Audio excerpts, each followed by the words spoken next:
آپ کے علم اور عمل، تقوی و طہارت، تختی سے خیال اور طہارت پہ فکر کا ٹنکا چار دانے عالم میں بجتا ہے۔ اور سب سے اہم بات یہ ہے کہ وہ فخر ازہر تھے۔ جب وہ ازہر گئے مصر قاہرہ تو ازہر یونیورسٹی نے ان کو فخر ازہر کا ایوارڈ دیا تھا۔ پوری دنیا کی سب سے پہلی اسلامی یونیورسٹی جامعہ ازہر ہے جو قاہرہ مصر ہے۔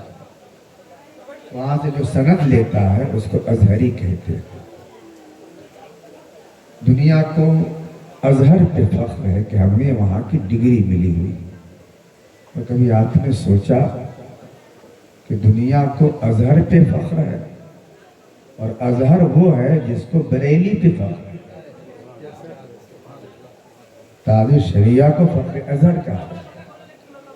تو آپ ان کی مرید تھے، اللہ تعالیٰ ان کے پیر کے صدقے میں ان کے درجات بلند فرمائے۔ حضرات، اچھے بچوں کی یہ پہچان اور علامت ہے کہ اپنے باپ کے مرنے کے بعد بھی ان کو اپنی دعاؤں میں یاد رکھے اور ان کے لیے گاہے بگائے صدقہ و خیرات، نیکیاں، ایصال ثواب کا کام کرتا رہے۔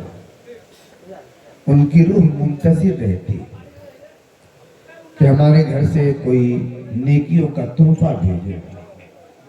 حدیث شریف میں ہے کہ جب اولاد یا کوئی مردہ کے لیے نیکیوں کا تحفہ بھیجتا ہے، ایصال ثواب کرتا ہے، تو فرشتے ایصال ثواب سے حاصل ہوئے نیکیوں کو سونے کے تشت میں رکھ کر ریشم کے رومال سے ڈھک کر مردے کے پاس لے جاتے ہیں اور کہتے ہیں تمہارے گھر والوں نے تمہارے لیے نیکیوں کا یہ تحفہ بھیجا ہے۔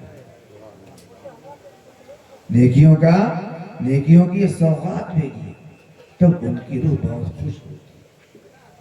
اللہ کے رسول صلی اللہ تعالیٰ علیہ وسلم نے ارشاد فرمایا، اذا مات الانسان انقطع عملہ، آدمی جب مر جاتا ہے تو اس کے عمل کا سلسلہ رک جاتا ہے۔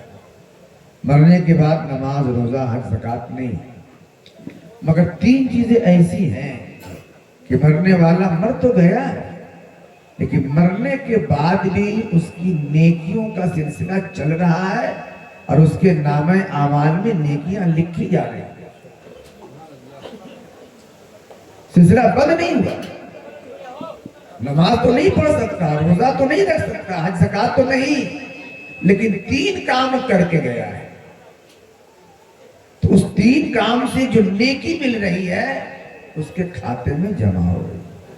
اسی لیے قبر میں ایمان کا سوال ہوتا ہے، عمل کا سوال نہیں ہوتا۔ عمل کا سوال قیامت کے دن ہوگا۔ کیوں؟ نیکی ہو یا برائی، سلسلہ چل رہا ہے۔ تو جب تک کہ ساری نیکی جمع نہ ہو جائے یا ساری برائی جمع نہ ہو جائے فیصلہ نہیں ہوگا۔ اس لیے اللہ تعالیٰ نے قیامت کا دن رکھا کہ ساری نیکیاں جمع ہو جائیں۔ یا کسی نے برائی کا پیڑ لگا کے آیا ہے تو اس کی برائی ساری جمع ہو جائے، پھر مدعی بھی وہاں جمع ہو، مدعی علیہ بھی جمع ہو۔ قبر میں یا تو صرف مدعی ہوگا یا مدعی علیہ۔ اگر مدعی ہو اس کے حق میں فیصلہ ہو جائے تو مدعی علیہ کو حق ہوگا کہ مولا میرے غائبانے میں تو نے مدعی کے حق میں فیصلہ کر دیا، ہو سکتا تھا کہ مدعی مجھ کو معاف کر دیتا، یا مدعی علیہ کے حق میں فیصلہ ہو جائے اس کو حق ہوتا کہ اللہ تو نے مدعی کے حق میں فیصلہ کر دیا، ہو سکتا تھا کہ مدعی مجھ کو معاف کر دیتا، اپنا دعویٰ واپس لے لیتا۔ اس لیے اللہ تعالیٰ نے قیامت کا دن رکھا تاکہ مدعی بھی جمع ہو جائے اور مدعی علیہ بھی جمع ہو جائے، اس کا بھی دعویٰ سنا جائے اور اس کی بھی بات سنی جائے، پھر فیصلہ ہو۔ تو مگر 3 چیزیں انسان کی ہیں مرنے کے بعد نیکی چلتی رہتی ہے. نمبر 1 صدقۃ جاریۃ. ایک وہ نیکی، صدقہ ہمارے نیکی ہوتا ہے، وہ نیکی چل رہی ہے، وہ صدقہ جس کو باقی رکھتے ہوئے اس سے فائدہ اٹھایا جائے. یعنی جس کو آپ نے صدقہ کیا ہے وہ چیز ختم نہ ہو، وہ باقی رہے اور اس سے فائدہ لوگ اٹھاتے رہیں، اچھائیاں حاصل کرتے رہیں. مثال کے طور پر مرنے والا تو مرا اور مسجد بنوا گیا. اور یاد رکھیے مسجد بنوانا صرف یہی نہیں ہے کہ پوری مسجد بنا دی جائے. اگر مسجد بنانے میں آپ نے 1 اینٹ بھی دی ہے تو آپ مسجد بنانے والے. 1 روپیہ بھی آپ نے دیا ہے تو آپ مسجد بنانے والے. اللہ کے رسول نے ارشاد فرمایا من بنا للہ مسجدا بنا اللہ لہ بیتا فی الجنہ. جو اللہ کی خوشنودی کے لیے دنیا میں مسجد بناتا ہے اللہ تعالیٰ اس کے لیے جنت میں محل بنائے. آپ نے اینٹ کی مسجد بنائی، آپ نے پتھر کی مسجد بنائی اور اللہ تعالیٰ بدلے میں سونے کا محل بنا کے آپ کو. اب یہ مسجد ہے، لوگ اس پہ نماز پڑھ رہے ہیں، لوگ اس میں ذکر کر رہے ہیں، قرآن کی تلاوت کر رہے ہیں. تو یہ جو مسجد بنائی یہ ہے صدقہ جاریہ. یہ ایسی نیکی کا کام ہے جو باقی ہے، تو فائدہ اٹھایا جائے. اب بنانے والا تو مر گیا مگر اس کی جو نیکی ہے یہ نیکی اس کے کھاتے میں ٹرانسفر ہو رہی ہے.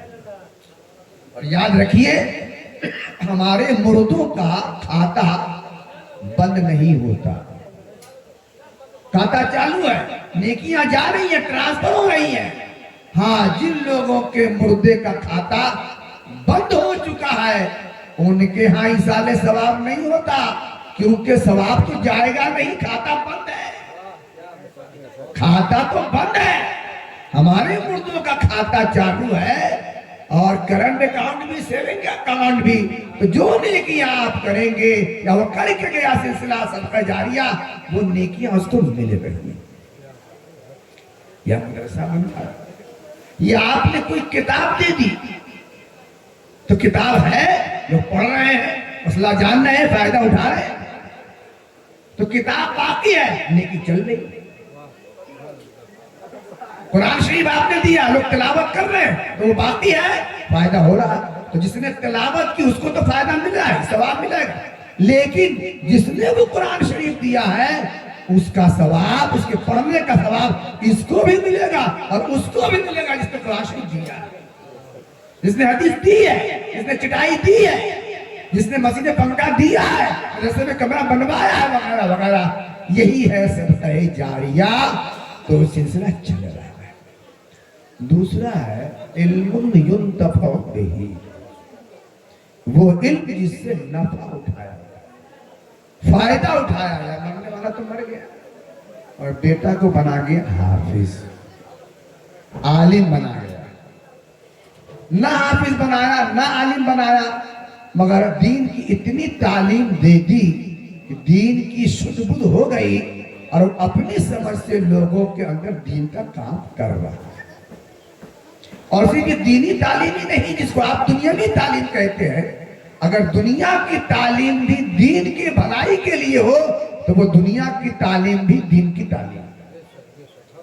قرآن پڑھ کر اگر کوئی دنیا کمائے تو قرآن کا علم دنیا کا علم ہے، اور کوئی سائنس پڑھ کے دین کا کام کرے تو سائنس کا علم دین کا علم. اصل چیز سائنس نہیں اور علم حدیث نہیں ہے، اصل یہ ہے کہ اس علم سے آپ دین کا کام کر رہے ہیں. آپ جغرافی جاننے والے ہیں، آپ سائنٹسٹ ہیں، آپ بایولوجی جاننے والے ہیں. اس علم سے آپ اپنے مذہب کا کام کر رہے ہیں، اپنے دین کا کام کر رہے ہیں. تو یہ بایولوجی یا سائنس یہی علم دین ہے. جس علم سے دین کا کام ہو وہ وہی علم دین ہے.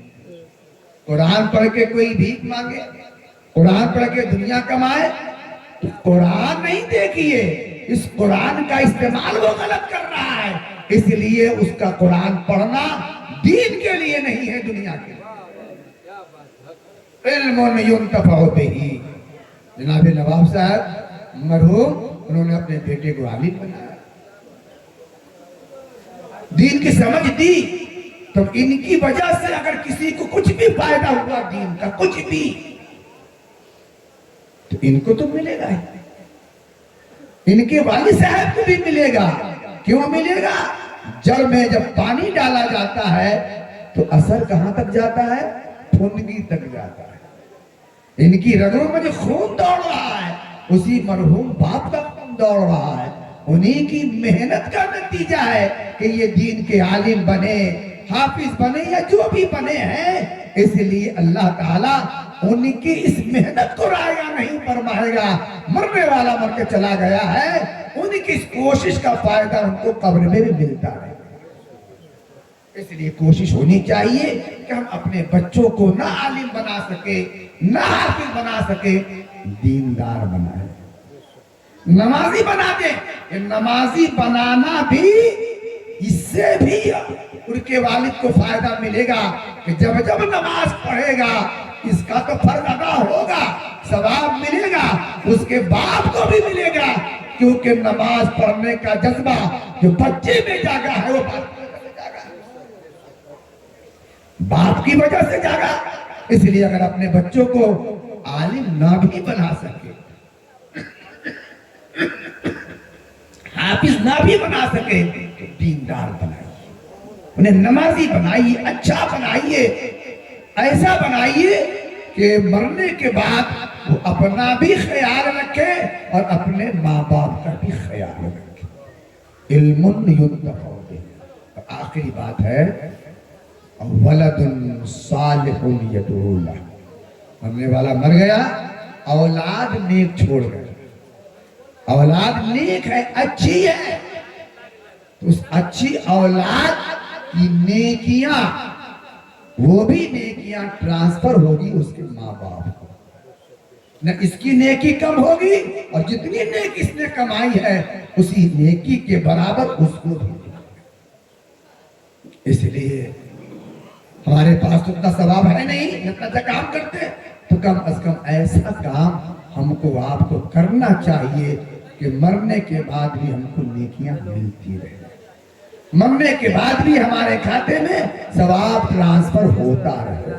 یہ جو میلاد شریف کی محفل انتقال کے بعد بچے کرتے ہیں، جو دین کا جذبہ ان کے دل میں ڈالا گیا، نیکی کا خوگر بنایا، باپ نے بنایا۔ بہت سے ایسے بچے ہیں کہ مرنے کے بعد تو کیا زندگی میں نہیں دے، اور آج کے حالات تو اتنے خراب ہو گئے کہ ایک باپ 5 بچوں کو پال لیتا، مگر 5 بچہ مل کر ایک باپ کو نہیں پالتا، تب کہاں جا سکتا ہے؟ 2 دن تم کو کھلانا ہوگا، 2 دن تم کو کھلانا ہوگا، 1 دن تم کو کھلانا ہوگا۔ ایک باپ نے 5 بچوں کی پرورش کر دی، اور 5 بچہ مل کر ایک باپ کو نہیں برداشت کر پا رہا۔ کیوں؟ صحیح ہے کہ بچوں میں غلطی ہے، لیکن کچھ بوڑھوں میں بھی غلطی ہے۔ وجہ اس کی یہ ہے انہوں نے اپنے بچے کی دینی پرورش نہیں کی، دینی تربیت نہیں کی۔ باپ اس گمان میں پھرتا رہا کہ میرا بیٹا تو جامعہ ملیہ میں پڑھ رہا ہے، میرا بیٹا تو علی گڑھ میں پڑھ رہا ہے، سائنٹسٹ بن رہا ہے، جغرافی ITI کر رہا ہے، مگر اس نے کبھی یہ فکر نہ کی، یہ سوچا نہ کہ آخر باپ کی محبت اس کے دل میں نہ ہوگی تو چاہے وہ سائنٹسٹ بنے، چاہے کچھ بھی بنے، بڑھاپے میں وہ کام نہیں آ سکتا، بڑھاپے میں میرا خیال نہیں رکھے گا۔ وہی بچہ باپ کا بڑھاپے میں خیال رکھتا ہے جس کے دل میں سمجھ میں آئے کہ یہ میرا باپ ہے، اس کا میرا حق ہے۔ نبی کریم سید عالم صلی اللہ تعالی علیہ وسلم کے دربار میں بوڑھے آدمی آئے، صحابی، انہوں نے ان سے پہلے ان کے بیٹا ہے، آنے کے بعد عرض کیا یا رسول اللہ میرا باپ میری ساری کمائی لے لینا چاہتا ہے، میرے بھی خرچ ہیں